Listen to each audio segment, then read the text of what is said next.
Top quality और consistent performance के लिए सिर्फ सिल्वर पंप नाम याद रखना। ಮೊಂಡಾಟದ ಬಳಿಕ ಭಾರತದೆದುರು ಮಂಡಿಯೂರಿದೆ ಪಾಕ್. ಶಾಂತಿ ಮಾತುಕತೆಗೆ ಸಿದ್ಧ ಅಂತ ಪಾಕಿಸ್ತಾನ ಹೇಳಿದೆ. ಮೊಂಡಾಟದ ಬಳಿಕ ಭಾರತದ ಎದುರು ಪಾಕ್ ಮಂಡಿಯೂರಿದೆ. ಶಾಂತಿ ಮಾತುಕತೆಗೆ ಸಿದ್ಧ ಅಂತ ಪಾಕಿಸ್ತಾನ ಹೇಳ್ತಿದೆ. ಪಾಕಿಸ್ತಾನದ ಪ್ರಧಾನಿ ಶಹಬಾಜ್ ಶರೀಫ್ ಹೇಳಿಕೆಯನ್ನು ಕೊಟ್ಟಿದ್ದಾರೆ. ಭಾರತದ ಜೊತೆಗೆ ಮಾತುಕತೆಗೆ ಸಿದ್ಧ ಅಂತ ಶಹಬಾಜ್ ಶರೀಫ್ ಹೇಳ್ತಿದ್ದಾರೆ. ಶಾಂತಿ ಮಾತುಕತೆಯಲ್ಲಿ ಕೆಲ ಷರತ್ತುಗಳು ಕೂಡ ಇರುತ್ತಂತೆ.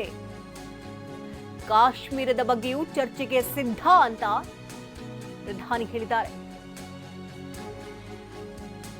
ಶಾಂತಿ ಮಾತುಕತೆಯಲ್ಲಿ ಕೆಲ ಷರತ್ತುಗಳಿರುತ್ತೆ ಅಂತ ಹೇಳಿದ್ದಾರೆ. ಶಾಂತಿ ಮಾತುಕತೆಗೆ ಸಿದ್ಧ ಅಂತ ಶಹಬಾಜ್ ಶರೀಫ್ ಈಗ ಹೇಳಿರುವಂತದ್ದು.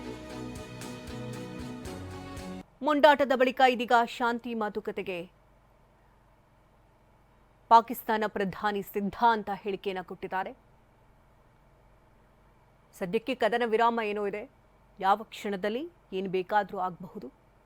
ಬೂದಿ ಮುಚ್ಚಿದ ಕೆಂಡದಂತಿರುವಂತಹ ಪರಿಸ್ಥಿತಿಯನ್ನು ತಿಳಿಗೊಳಿಸುವಂತಹ ನಿಟ್ಟಿನಲ್ಲಿ ಉಭಯ ದೇಶದ ನಾಯಕರು ಇಲ್ಲಿ ಮಾತನಾಡ್ತಾರಾ?